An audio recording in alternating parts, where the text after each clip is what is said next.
അൽഹംദുലില്ലാ. അസ്സലാമു അലൈക്കും വറഹ്മത്തുള്ളാഹി വബറകാതുഹു.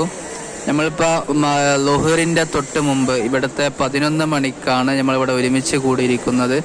ഒരുപാട് ആണും പെണ്ണുമായിട്ട് ഒരുപാട് ആളുകൾ നിങ്ങൾക്ക് കാണാൻ സാധിക്കും.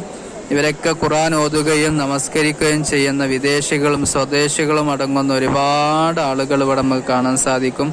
മത്താഫിൽ കുറേ സ്ഥലം ഒഴിവ് കിടക്കുന്നുണ്ട്. പക്ഷെ അവിടെയൊക്കെ വളരെ ഭയങ്കര വെയിലാണ്. ഇവിടുത്തെ 11 മണി സമയത്തുള്ള വെയിലത്ത് അവിടെ നിൽക്കാനും അവിടെ ഇരിക്കാനും അപൂർവം ചില ആളുകൾക്കേ സാധിക്കുകയുള്ളൂ. അതുകൊണ്ടാണ് അവിടെ കുറച്ച് ഒഴിവ് കാണുന്നുണ്ട്. അതുപോലെ തന്നെ ഇവിടെ നമുക്ക് നിസ്കരിക്കുന്ന സ്ഥലങ്ങൾ ഒഴിവ് കാണുന്നുണ്ട്. അത് നിസ്കരിക്കുന്ന സമയം ളുഹറിൻ്റെ സമയത്ത് അവർ തുറന്നു കൊടുക്കുന്നതാണ്. ഇൻഷാ അല്ലാഹ് ഖുർആൻ ഓതുകയും ഹറമിൽ വെച്ച് ഖുർആൻ ഖത്മ് തീർക്കുന്ന ഒരുപാട് ആളുകൾ നമുക്ക് കാണാൻ സാധിക്കും. അതുപോലെ തന്നെ തവാഫ് ചെയ്തുകൊണ്ടേയിരിക്കുന്ന ആളുകൾ നമുക്ക് കാണാൻ സാധിക്കും. ഉംറയുടെ ആളുകളുണ്ട്, അതുപോലെ തന്നെ തവാഫ് ചെയ്യുന്ന ആളുകളുണ്ട്. ഹജറുൽ അസ്വദിന് വേണ്ടി അവിടെ എപ്പോഴും ആളുകൾ തിരക്ക് കൂട്ടുകയാണ്. അൽഹംദുലില്ലാഹ്, ശനിയാഴ്ച നമ്മൾ മദീനത്തേക്ക് പോകും. അല്ലാഹു സുബ്ഹാനഹു വ തആല എല്ലാവർക്കും തൗഫീഖ് നൽകി അനുഗ്രഹിക്കുമാറാകട്ടെ. അസ്സലാമു അലൈക്കും.